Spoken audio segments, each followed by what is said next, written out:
Here we go again. It is snowing outside. That's pretty sick. That's the first time of the season. I've got an umbrella so I can look extra sketchy in the suburbs. Well, what I wanted to talk about today was, this fairy tale, Hansel and Gretel, and the time of the season that we're experiencing right now, the winter time. Everybody's starting to throw their Christmas music on, and I'm not like a bah humbug type dude. I like holidays, I like spending time with family, absolutely. But when I started questioning things in this reality, in this civilization, quote unquote, Christmas was one of the things that, everybody gets extremely excited about. It's a whole thing. I noticed that it's not hardly a religious holiday anymore either, like not for a lot of people. Very consumerist. A lot of people let loose, get drunk, because it's a vacation time for a lot of people. And I was like, oh, this girl was talking, she's saying, oh, we should celebrate Saturnalia. Okay, no, she obviously didn't say that. It was me that said that. But I got to thinking, I'm sorry, my fucking thoughts are just so like just glitching. Like, don't drink excessive amounts of alcohol. I did, and I shouldn't have. I don't mind one or two, but ultimately, alcohol fucks you. It's just poison. And thank God that we're, healed and brought back to equilibrium. I don't quite feel there yet, but God damn it, I'll get this thought out. I was thinking about Christmas, and I've been reading the Holy Bible and trying to figure out where exactly it says that Jesus was born December 25th. I understand the calendar changed a whole lot, with Julius Caesar's July, Augustine, Caesar, August, they name these months after themselves. This is, so to find something that says he's born in December, maybe the calendar is not exactly the same. There was a Hebrew calendar. I'm not really familiar with how that works, and I don't ever see those years brought up in the Bible. The one thing that always stuck with me from anything I ever heard or read for myself was that it says he was born in Bethlehem. What Bethlehem means, as far as I know, roughly speaking, is house of bread. So my first thought is, okay, this man lives in a gingerbread house. He was born in a gingerbread house. He's Hansel and Gretel, style gingerbread house. The house of bread. What could that possibly mean? So I started to think about what those words mean, and if there's anything more than, simply the shape of a building in which your family lives, called home, what truly is a house. Obviously anyone who, is thinking of the big picture right now or throughout their lives would start thinking zodiacal houses. The 12 houses of the zodiac. So is there a house of bread? And you start looking at the zodiac people, yeah. Astrological symbols. Virgo is holding a sheaf of wheat. So you're like, okay, I guess I'm just gonna accept that.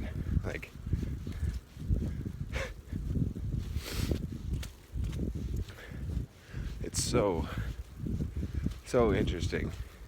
So wheat, if you're an idiot, it makes bread somehow. I mean, I'm an idiot. I know it happens.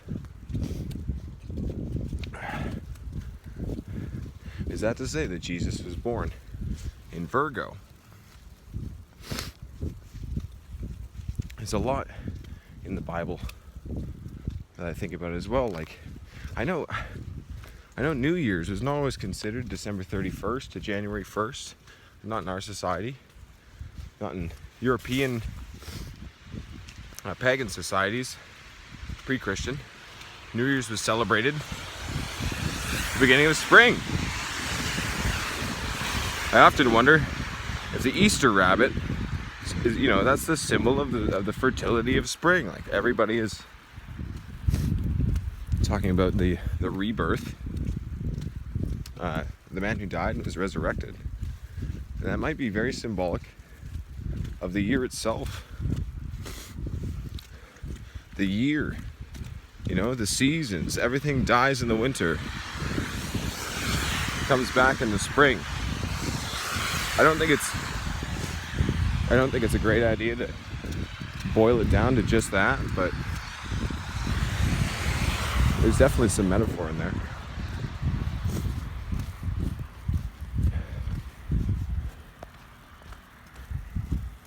The other piece of metaphor I was thinking about is how we eat gingerbread houses.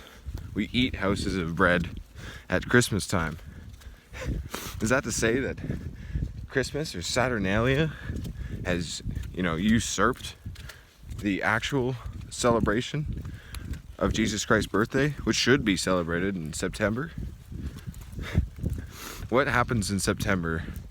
The whole world, over. Or maybe it's just the world that I'm familiar with, but 9/11 happens in September. And I've been thinking a lot about 9/11 and what those numbers mean, because we know high-ranking Kabbalists like to speak in numerology. I'm not going to argue that with anybody. I know they do. But what does it mean, 9/11? It must be a bad number. Such bad things happen then. But if it was Jesus Christ's birthday, 9/11. I think about how 8 is the number of completion, Same with 4. It's like you feel four beats in a bar and it feels complete. Like, there are other ways that you can know that that's true about the number. Like, there's characteristics, like, as you can imagine them geometrically and in different ways, metaphorically, numbers, right? Now, if Jesus Christ's birthday was 9/11, what do those numbers mean? I know that 9 in numerology is illusory. I mean, you add it to something, you reduce the numbers, and it's as if the 9 was never there. 19, for example. 1 plus 9 is 10. 10 equals 1 and 0 to put together, character by character. 1 plus 0 is 1. So where there was a 1 and a 9 before, there's just a 1 now. I think about 11. And what that means, it's like a repetition of the 1.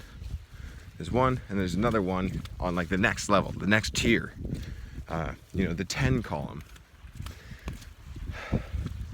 What else does 11 mean? Well, I was thinking about cards. Often think about playing cards. In the realm of occultism, esotericism, you think about tarot and playing cards. I think playing cards are actually derivative from tarot. So what in playing cards is 11? It's ace in blackjack. An ace is 1 and 11. Jesus Christ in the Bible said, "I am the Alpha and the Omega."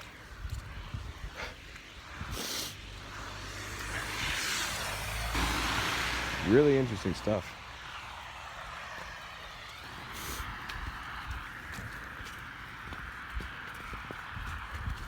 I don't really know where else to go with that, but I think that everybody should be aware that this might not actually be Jesus' birthday.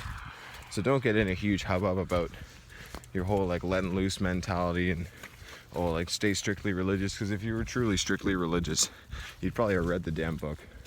And I'm not even strictly religious, and I'm trying to read the damn book to understand the people who are all hypocrites in this world. There's a lot of people that claim religion and fall extremely short of even their own ideals. It's easier to tell how a person is by how they act than what they say about themselves. Anyways, that's everything.